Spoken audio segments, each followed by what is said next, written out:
નમસ્તે વિદ્યાર્થી મિત્રો, આજે વાત કરીશું ધોરણ 7 અને વિષય ગણિતના ચેપ્ટર નંબર 2 અપૂર્ણાંક અને દશાંશ સંખ્યાના સ્વાધ્યાય 2.4 નું સંપૂર્ણ સોલ્યુશન કરીશું।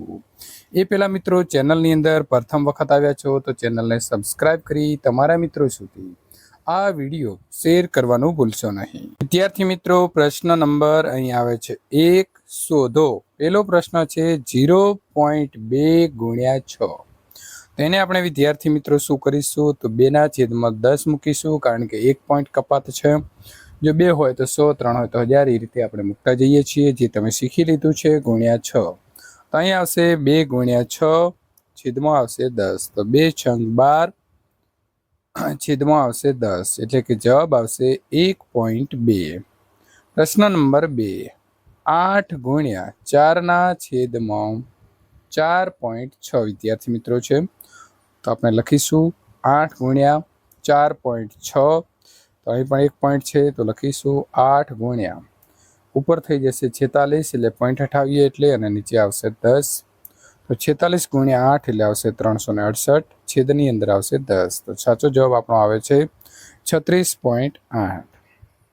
પ્રશ્ન નંબર 3 2.71 ગુણ્યા 5, તો અહીં આપણે 2 પોઈન્ટ કાપવાના છે, એટલે 271 ના છેદમાં મૂકીશું 100 ગુણ્યા 5, 271 ગુણ્યા 5 છેદમાં આવશે 100। વિદ્યાર્થી મિત્રો, જવાબ આવશે 271 ગુણ્યા 5 એટલે કે 1355, છેદમાં આવે છે 100, એટલે કે 2 પોઈન્ટ કાપવાના થશે, તો 13.55 જવાબ આવશે।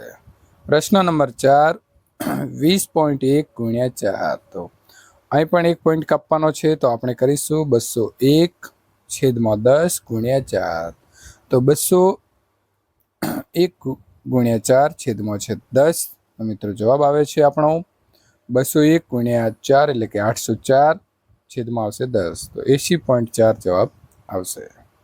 પ્રશ્ન નંબર 5 0.05 ગુણ્યા 7, તો જવાબ શું આવશે તો વિદ્યાર્થી મિત્રો, અહીં જવાબ આવશે 5 ના છેદમાં 100 ગુણ્યા 7, તો 7 પંચા 35, છેદમાં આવશે 100, તો એ જવાબ મિત્રો થઈ જશે, આપણે 2 પોઈન્ટ કાપવા જઈએ એટલે 0.35।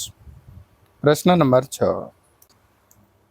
આગળનો પ્રશ્ન છે 211.02 ગુણ્યા 4, તો વિદ્યાર્થી મિત્રો 2 પોઈન્ટ કાપવા છે, તો 21,102 છેદમાં આવશે 100 ગુણ્યા 4, તો 21,102 ગુણ્યા 4 છેદમાં આવશે 100, તો જવાબ આવશે 84,408 છેદમાં 100। 2 પોઈન્ટ કાપીએ એટલે જવાબ આપણો થઈ જશે 844.08। ત્યાર પછીનો દાખલો છે 2 ગુણ્યા 0.86, તો વિદ્યાર્થી મિત્રો 2 ગુણ્યા 86 ભાગ્યા 100, તો અહીં જવાબ કેવી રીતે મેળવીશું તો 2 ગુણ્યા 86 એટલે કે 86 ગુણ્યા 2 એટલે જવાબ થશે 172, છેદમાં આવશે 100, તો 2 પોઈન્ટ કાપીશું એટલે જવાબ થઈ જશે 1.72। ત્યાર પછી પ્રશ્ન નંબર 2 જેની લંબાઈ 5.7 સેન્ટીમીટર અને પહોળાઈ 3 સેન્ટીમીટર હોય એવા લંબ ચોરસનું ક્ષેત્રફળ શોધો। તો વિદ્યાર્થી મિત્રો, આ પ્રકારનો કોઈ શું છે તો લંબચોરસ છે, જેની લંબાઈ 5.7 સેન્ટીમીટર છે અને તેની પહોળાઈ 3 સેન્ટીમીટર છે। લંબચોરસનું ક્ષેત્રફળ શોધવાનું આપણે સૂત્ર મૂકીએ તો લંબાઈ ગુણ્યા પહોળાઈ, તો 5.7 ગુણ્યા 3, તો 1 પોઈન્ટ છે તો 57 થઈ જશે, અને મિત્રો નીચે છેદમાં લખીશું 10 ગુણ્યા 3, તો અહીં 57 ગુણ્યા 3 છેદમાં આવશે 10, તો જવાબ આપણો આવશે વિદ્યાર્થી મિત્રો 171 છેદમાં 10, તો જવાબ શું થઈ જશે 10 છે એટલે 1 પોઈન્ટ કાપીશું, તો 17.1 સેન્ટીમીટર થશે। પ્રશ્ન નંબર વિદ્યાર્થી મિત્રો 3 આપણને અહીં શોધવાનું કીધું છે 1.3 ગુણ્યા 10, તો 1.3 ગુણ્યા 10, તો અહીં થશે 1 પોઈન્ટ કાપીએ એટલે થશે 13, છેદમાં આવશે 10 ગુણ્યા 10, તો વિદ્યાર્થી મિત્રો અહીં 10 ઉડી જાય છે, આ બંને અહીં નીચેના 10 અને આ બંને ઉડી જશે, જવાબ આપણો થઈ જશે 13। અથવા આપણે બીજી રીત છે બીજી રીત કઈ છે એની વાત કરીએ તો બીજી રીત છે કે આપણે જાણીએ છીએ કે 10, 100 કે 1000 વડે ગુણાકાર કરાતા દશાંશ ચિહ્ન અનુક્રમે 1, 2, 3 સ્થાન જમણી બાજુ ખસે છે. તો 1.3 ગુણ્યા 10 બરાબર મિત્રો થશે 13. હવે પછીના દાખલા આપણે બીજી રીત મુજબ ગણીશું. અહીં જેટલા પોઈન્ટ હોય 1, 2, 3 એટલા આપણે ઉડાડી દેવાના છે. ત્યાર પછીનો દાખલો છે 36.8 ગુણ્યા 10. તો વિદ્યાર્થી મિત્રો અહીં સીધા થઈ જશે, એક પોઈન્ટ ઉડાડી દઈએ એટલે જવાબ આવે છે 36.8 ગુણ્યા 10 એટલે 368. 153.7 ગુણ્યા 10. તો અહીં પણ એક પોઈન્ટ ઉડે છે તો 153.7 ગુણ્યા 10 તો થઈ જશે 1537. 168.07 ગુણ્યા 10. તો વિદ્યાર્થી મિત્રો અહીં આપણે જવાબ મેળવવા જઈએ તો 168.07 છે, એટલે કે એને ગુણાકાર 10 વડે કરવાનો છે તો એક પોઈન્ટ પાછો આવશે તો 1680.7 જવાબ આવશે. 31.1 ગુણ્યા 100. તો અહીં 100 છે એટલે વિદ્યાર્થી મિત્રો 31.1 ગુણ્યા 100 તો જવાબ થઈ જશે 3110. 156.1 ગુણ્યા 100. તો 156.1 ગુણ્યા 100 તો જવાબ આવશે 15610. એક પોઈન્ટ કાપવાનો છે અને એક પાછળ 0 મૂકી દઈશું. અહીં 2 પોઈન્ટ છે તો વિદ્યાર્થી મિત્રો 3.62 ગુણ્યા 100 તો સીધો જવાબ થઈ જશે 362. અહીં પણ 2 પોઈન્ટ આપ્યા છે 43.07 ગુણ્યા 100 તો જવાબ થશે 4307. 0.5 ગુણ્યા 10. તો વિદ્યાર્થી મિત્રો 0.5 ગુણ્યા 10 એટલે જવાબ આવશે 5.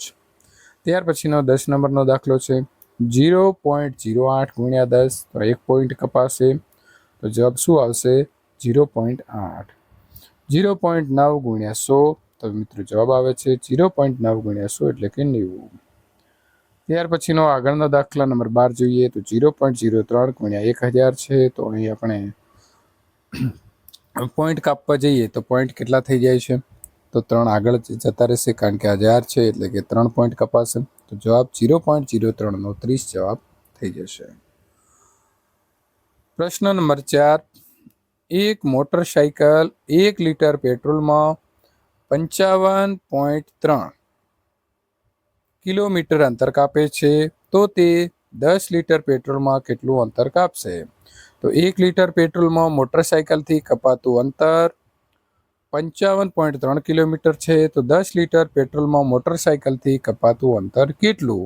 તો 55.3 ગુણ્યા 10 તો 553 છેદમાં આવશે 10 ગુણ્યા 10. તો જવાબ આપણો વિદ્યાર્થી મિત્રો 10 ઉડી જાય છે તો 553 આવશે.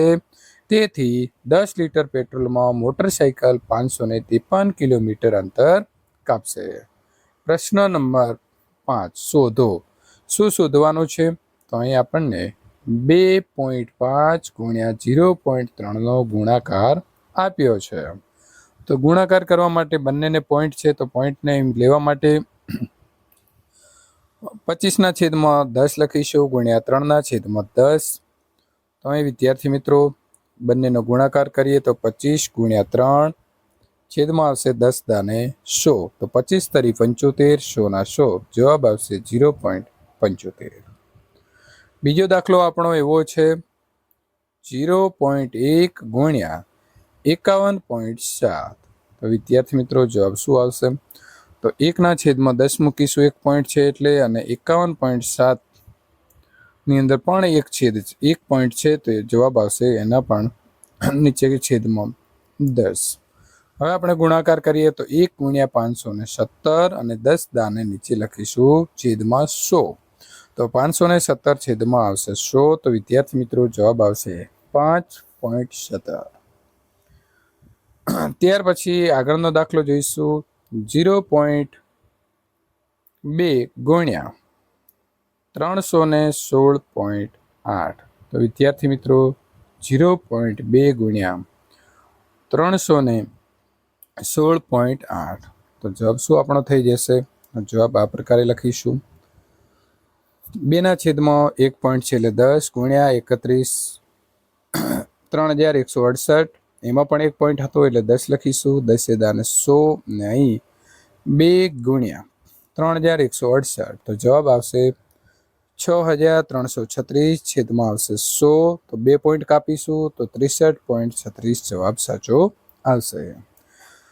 પ્રશ્ન નંબર 4, 1.3 ગુણ્યા 3.1, તો બંનેમાં પોઈન્ટ છે તો દશકની સંખ્યા મિત્રો લઈ લેવી પડશે. તો 13 છેદમાં આવશે 10 ગુણ્યા 31 છેદમાં 10, 10 દાન 100 અને 13 ગુણ્યા 31, તો જવાબ આવશે 403 છેદમાં 100, તો 2 પોઈન્ટ કાપીએ તો જવાબ આપણો થાય છે 4.03.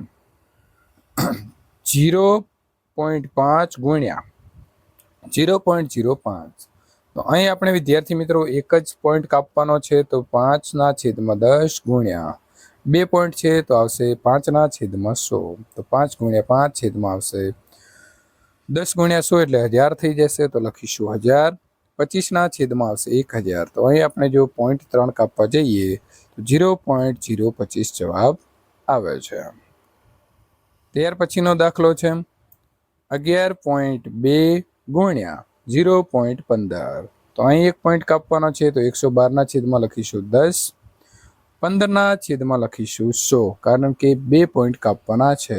તો વિદ્યાર્થી મિત્રો અહીં જવાબ આવશે 112 ગુણ્યા 15 છેદમાં આવશે 10 ગુણ્યા 100 એટલે 1000, તો શું થશે જવાબ આપણો 1680 છેદમાં આવશે 1000, તો 3 પોઈન્ટ કાપીએ તો જવાબ કેટલો થઈ જશે 1.680. ત્યાર પછીનો પ્રશ્ન નંબર 7, 1.07 ગુણ્યા 0.02, તો વિદ્યાર્થી મિત્રો પેલા 2 પોઈન્ટ કાપવાના છે તો આપણે 107 છેદમાં લખીશું 100, અને અહીં પણ 2 પોઈન્ટ કાપવાના છે તો 2 છેદમાં લખીશું 100. 107 ગુણ્યા 2 છેદમાં લખીશું 100 ગુણ્યા 100 એટલે કે 10,000, તો વિદ્યાર્થી મિત્રો જવાબ આવશે 214 છેદમાં આવશે 10,000. તો અહીં આપણે કેટલા છેદ પોઈન્ટ કાપવાના રહેશે તો 4 કાપવાના રહેશે, તો 0.0214 આવશે. વિદ્યાર્થી મિત્રો પોઈન્ટ કાપતી વખતે સંખ્યા ખૂટે તો આપણે 0 મૂકતા હોઈએ છીએ, એ પ્રકારે 0 મૂક્યા છે. ત્યાર પછી જોઈશું 10.05 ગુણ્યા 1.05, તો વિદ્યાર્થી મિત્રો અહીં પણ આપણે એ જ પ્રકારે કરવાનું છે. 1005 2 પોઈન્ટ કાપ્યા છે એટલે આવશે 100, 105માં પણ 2 પોઈન્ટ કાપ્યા છે તો 100, તો ઉપર થઈ જશે 1005 ગુણ્યા 105, 100 ગુણ્યા 100 એટલે થઈ જશે 10,000. તો જવાબ વિદ્યાર્થી મિત્રો આપણો અહીં આવશે 1,05,525 છેદમાં 10,000, એટલે કે સાચો જવાબ આવશે 10.5525.